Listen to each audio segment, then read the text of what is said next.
All right, everyone, welcome back to the Card Shop. It's been a little bit. Back here again. My name is Kevin Denninger. Along with me is my friend Jason Blowett, and we're going to talk Magic the Gathering cards. Real cards, fake cards, custom cards, and today we're actually going to talk about digital cards only in the exclusive MTG Arena Jumpstart. Oh, what was it? Historic Jumpstart Horizons. Horizons. Yeah. Historic Horizons. Oh yeah, Jumpstart Historic Horizons, effectively known as Jumpstart 2. Yeah. Because Jumpstart that's too much 2.0. of a mouthful. All right. Yeah, so just let's just call it Jumpstart 2. Until they come out with Jumpstart 2 next year. Right. So they introduced a couple of mechanics that only function in digital form.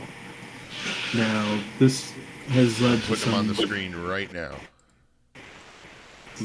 interesting discussions, and some interesting feedback from our members of our group and members of the bigger Magic the Gathering groups. Some people like it, some people don't like it, some people are indifferent about it.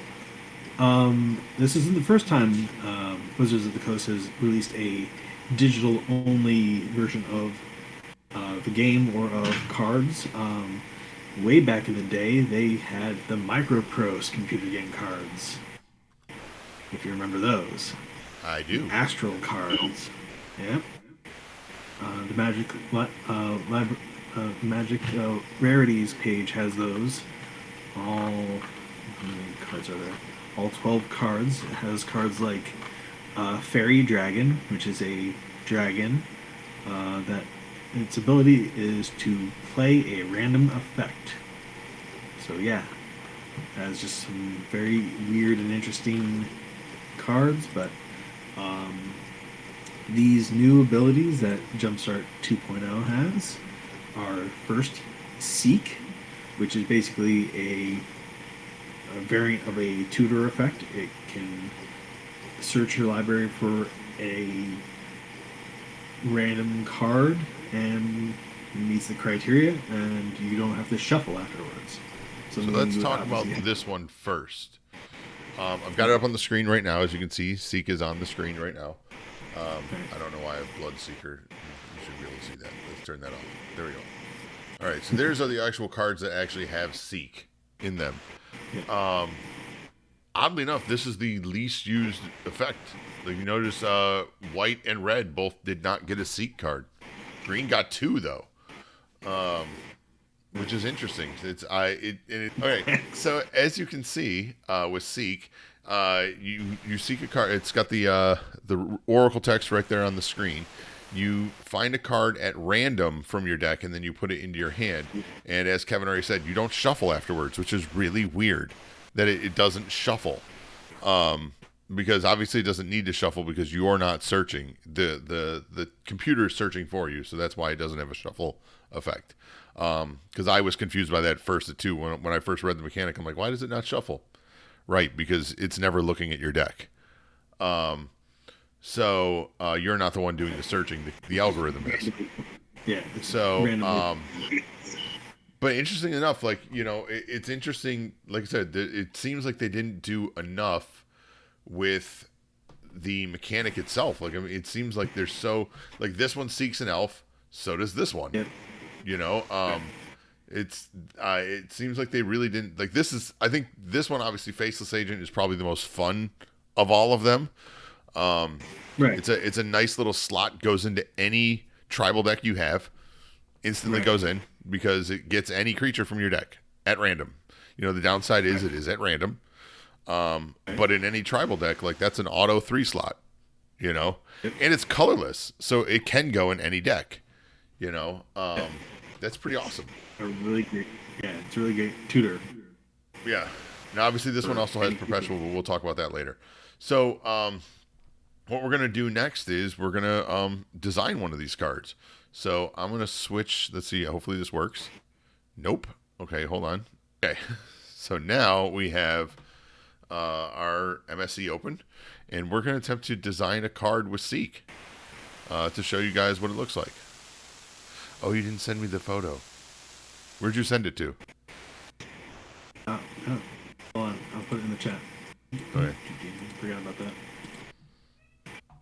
There you go. And I give you your artist credit.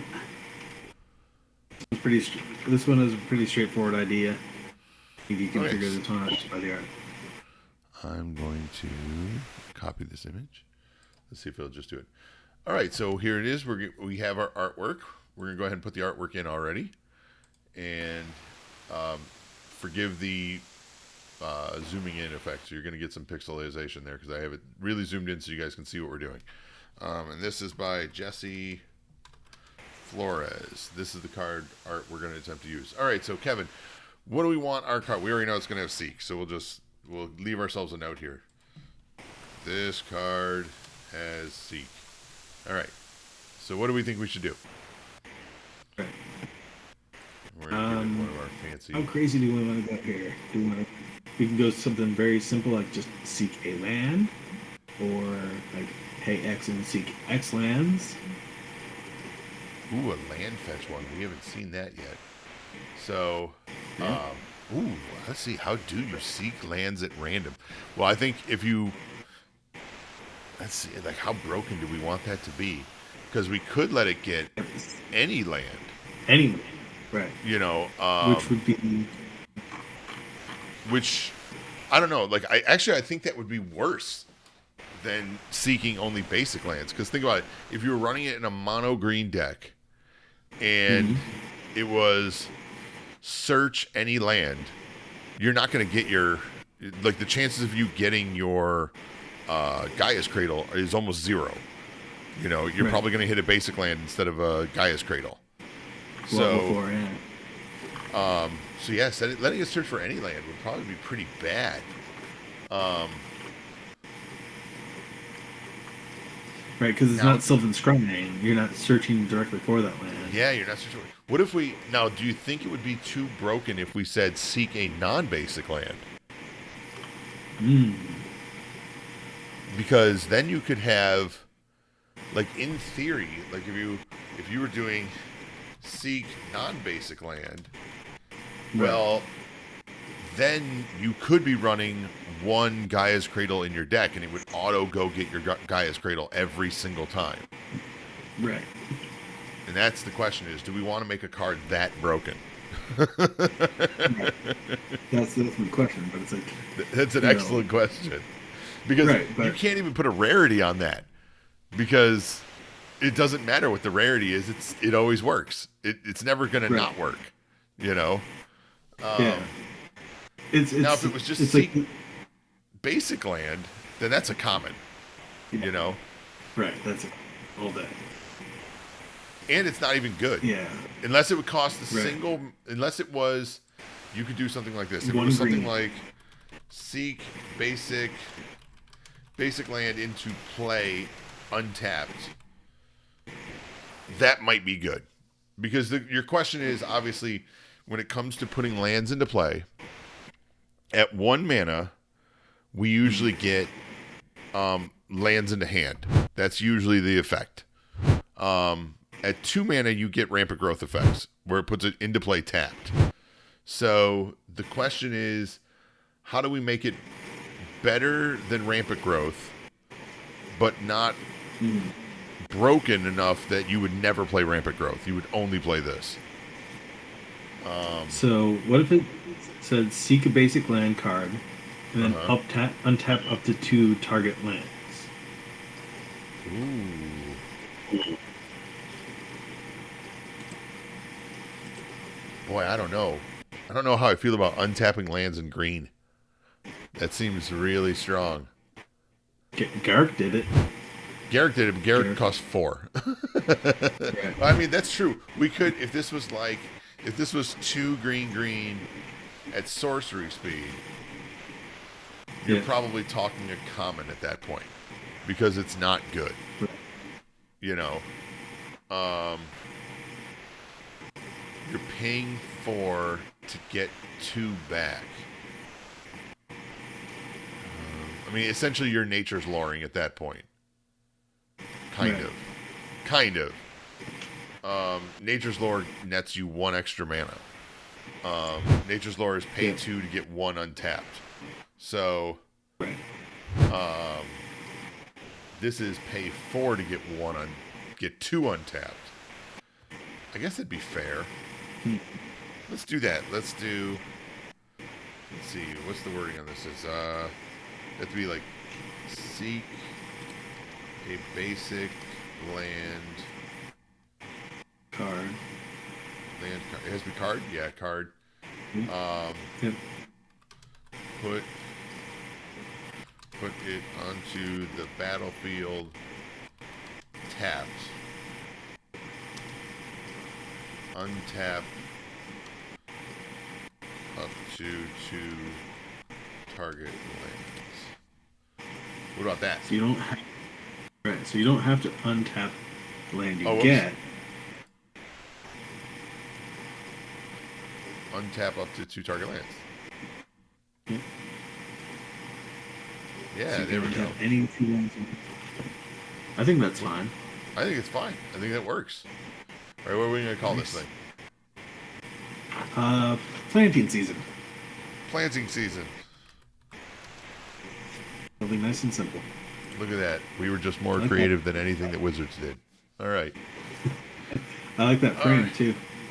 Yes. Oh, this is a special frame that I use to let people know that I'm playing with fake cards.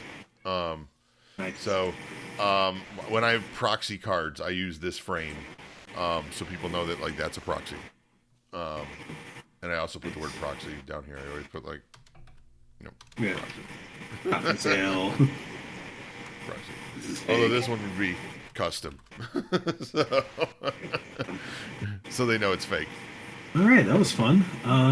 The next mechanic we're going to move on to is called Perpetually, and it modifies a permanent card, a specific card permanently. When it enters a zone of play, it can be like this card, Darviel's Withering, which perpetually gives a creature -1/-2. So if that reduces the creature's toughness to 0 or less, it will die, and that effect will remain on that creature if you ever recur it or somehow get it back from your graveyard to the battlefield. That effect lasts on that creature for the remainder of the game. So it's a pretty interesting.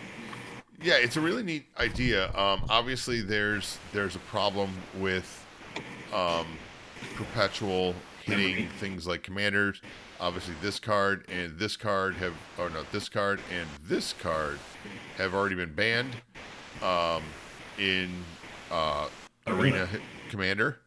I'm gonna have a video about that coming out later when I get around to editing it. But these other cards are free to be played. So, like this one here, where you get, excuse me, graveyard like this person just keeps coming back and keeps getting bigger. So it's not really, this is one of these things that like the conversation is always like, could you ever bring Perpetual into paper? Probably not, but like a card like this probably could, or a card like this probably yes, you could create ways to track that,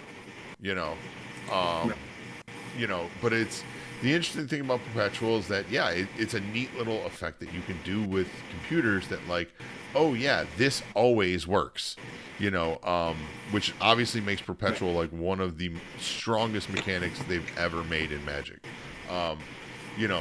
Whereas something like Baffling Defense isn't super like strong, but like something like Ethereal Grasp is amazingly strong. For 3 mana, they kind of like I would argue that at 3 mana this is massively well undercosted. Playing against this in limited, it's a straight up removal card that your creature is now useless for the rest of the game, because you'll never have 8 mana to untap it. So. Take their best creature, make it useless. And the thing about Perpetual is it's much easier for a computer to track this and remember it than player, and that's why it wouldn't really work in a paper form, because unless you have like a token to remember that this creature has this, as no matter where it goes in the game, as long as the game is going on, it's going to So impossible for players to track.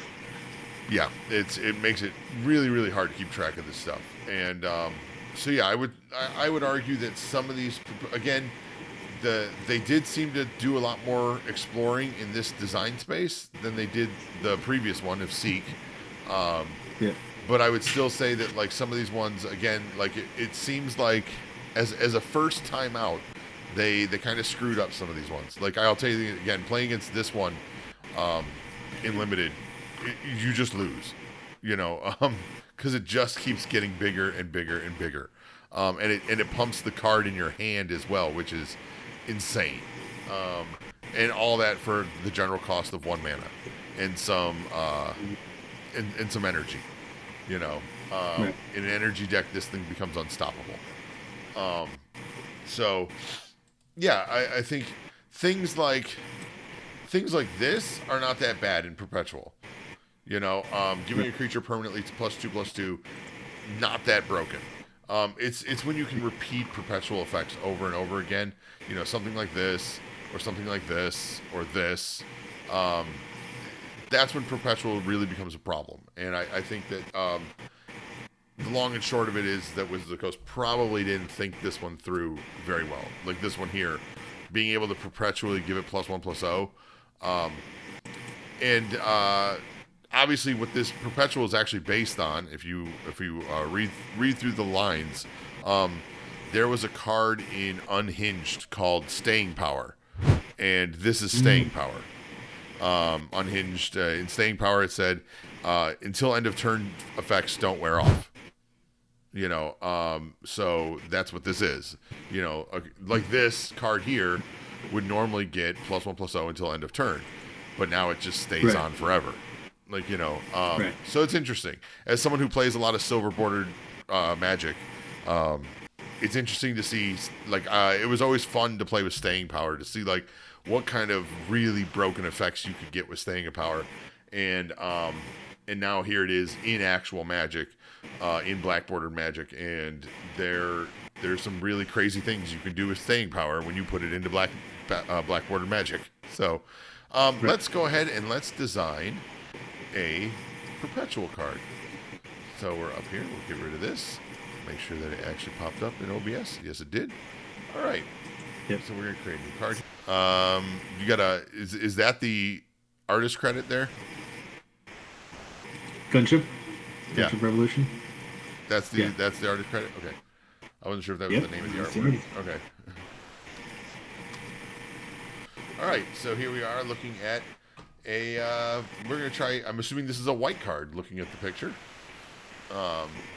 Seems like a white card would be a good place to start. All right, what do we think? This looks like the guy's generating some sort of shield. And sword. Yeah. So target creature perpetually gains protection from the color of your choice. Ooh. Okay, that's fine. Target creature.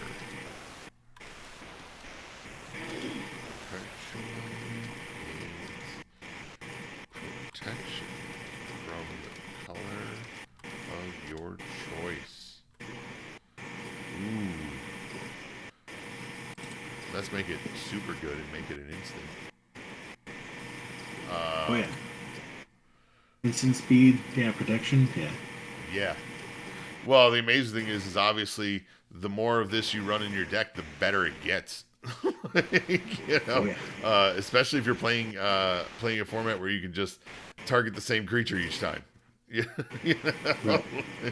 Oh, now he has protection from red and black and white. Or actually you wouldn't want. You can't. I guess you could. You could target it with white too. Then you just can't target with any other spells. Right. So, all right. Well, let's see. Your average instant speed protection is what? 1 and a white. Yeah, probably 1 on the white. So we could start there. We know they usually are at uncommon. Oops. Ooh, it's uncommon. I would... Fair to say this probably shouldn't be 1 and a white. That's a little too good for a perpetual effect. Maybe 1 and double white? Yeah, let's go double white. There we go. Really forces you to play this in a monocolor deck. You know, like, or Yeah. if you're gonna, or if not monocolor, it's gonna be two color. Yeah. Because this is prohibited. Harder to splash. Yeah. Yep. Makes it harder to splash. Yeah. Oh, I like this card. All right, what are we gonna call this thing? You think? Let's see here. Uh,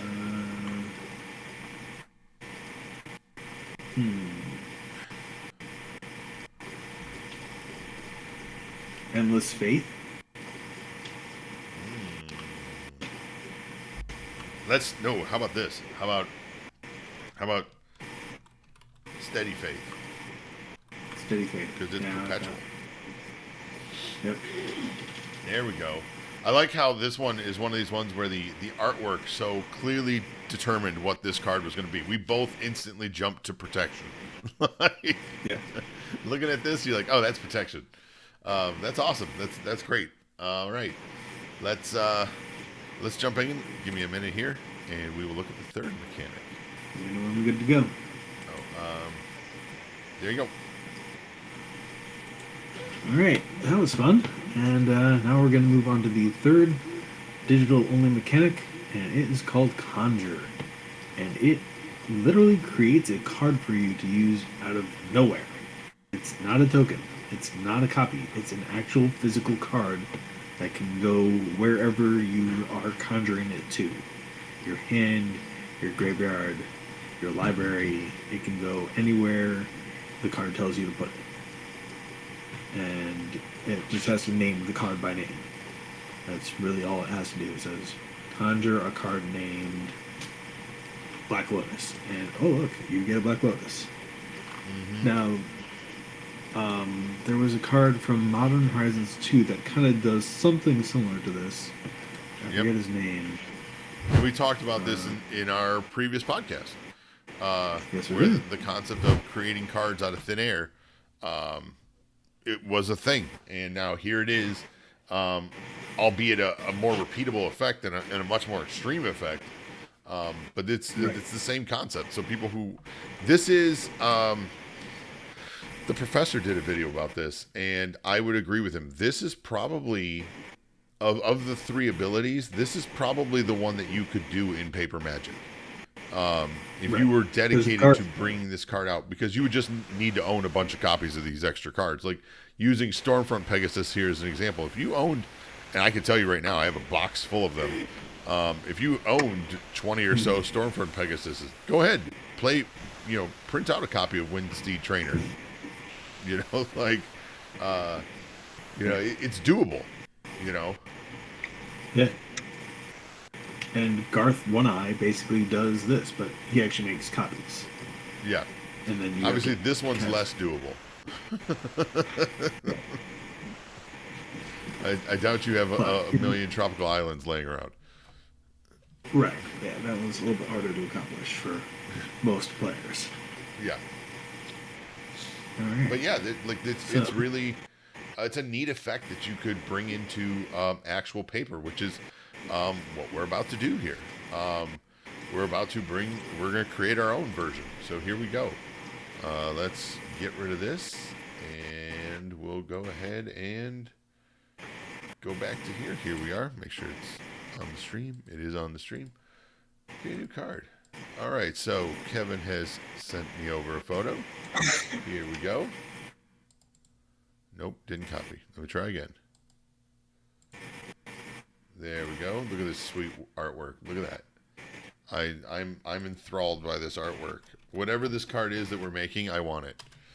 I don't know if I can make that symbol. Let me see if I can just copy it. I want to make sure I get this artist's name right. It's got a weird symbol. There we go. Oh, it didn't do it. Okay. I don't know how to make that symbol. Yeah. Anyway. All right. So obviously, again, we can look at this card art. Just like the last one, we both immediately thought the same thing. This is a tutor. So, yeah. Now, how do we... Now, I will openly admit, isn't that cool? Look at the way this little glitch in the, or this little design here almost perfectly matches the top of that head. That was not planned. Yeah. All right. Obviously, with a tutor, a conjure tutor is something dangerous to play with, as the tome has proven to be in historic play. You don't want it to be too powerful, but let's see. What should we have this do? What do you think? How about this? Looks kind of demonic to me. Yeah. So I agree. think it could be similar to Tome of the Infinite, but how about conjure a random demon card Ooh, from I like that. into your graveyard? Into your graveyard. Interesting. So it's not even very useful. Well, Ooh, wait, unless you're no, playing. I have a better Yeah. idea. What if it's conjure a demon creature card at random onto the battlefield, but instead, like you're summing it out of the book, but Right. like all demons, they're going to extract the price from you. So then you Right. You have to lose life equal to its converted mana cost. or mana value as it is now. Is it mana value? Okay, mana Yeah, it's mana value. value. So you may be able to get, you might be able to get something good, but man, if you hit that, that one from Kamigawa that's 9 mana, you're gonna feel that. All right. So now here's the question: is this a Gristleband? Yeah, get a Grizzlebrand. Actually, yeah, getting a Grizzlebrand would be nice, actually, because you can then pay another 7 life, but he has lifelink, so it's all good. Right. All right, so what do we think? Should this be a permanent, or should it, like the tome, or should this be a one-time effect? Maybe it could be like the tome, but has to sacrifice. In what way? Like you tap it and sacrifice it to activate the ability. Oh, okay. Tap, Yeah. sacrifice, Okay, so search, tap. conjure. Right.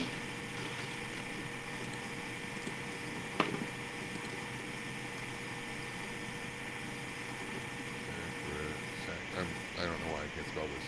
Sacrifice card name. Oh, nope. You glitched. Tap symbol. There we go.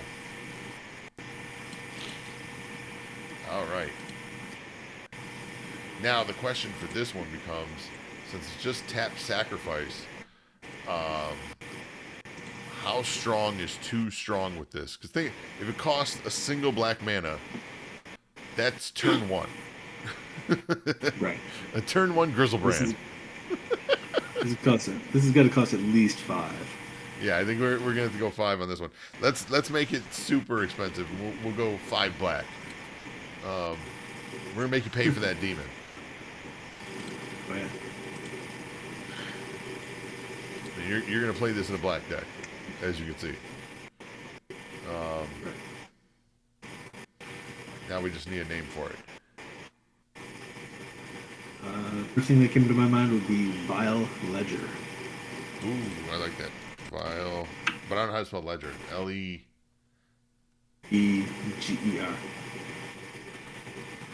This? Is that right? Leger. All right, there we go. Vile Ledger. We did it. We got there, folks. This is not a common. We're gonna make this a mythic rare. Yeah, there it is. Like, look at that. That'd be amazing. You know. Now, obviously, you could tweak this. Maybe if you wanted to tweak it to get certain demons. You know, like, oh, maybe it goes and gets only a legendary demon, so you could conjure a legendary demon, or maybe it's conjure one of these demons. You know, these 5 demons. It's got to get one of them. You know, or maybe it's the demons the face. Yeah. Yeah, Ruckus. Yeah. yeah, or yeah. It's like maybe it's only gets demons from this set. Like like Right. oh sorry, you can only get demons from Innistrad. You know, Right. that could be fun too. You could only get demons with a converted mana value of 5 or higher. You know, Right. that would be also a great way. So there's so much design space with these cards, and so like I hope. I know many people are complaining, but I hope they do more of these. Like it's so much fun, and I've literally just been sitting around designing cards with these abilities because they're too much fun. Yeah. You know, the Yeah. design space is literally endless. And I think that's one the thing that people don't like, but I also think it's the thing that people do like. That like there's no end to what you could do with this. All right. Right. And like that's what I like about what Wizards creates. It opens up a design space for people who want to design their own custom cards and say, "Hey, there's space here, and I can imagine what I could do with these abilities, and let me share these with a group of fellow designers." And that's why we have our group. Yeah. That's why we have the Magic Set Editor Alliance. With, we've got 800 people in our group. And Yeah. that's why it continues to grow and people continue to share ideas. But yeah, man. All right. Well, all right, folks. Well, there you have it. There's 3 quick designs, and we'll see you next time when we can design some more cards for you. All right. Yeah. All right, guys. Everyone, thank you for joining us. Jason, I'll talk to you later. Everyone else, All right. have a good night. Talk to you later. Have a good one.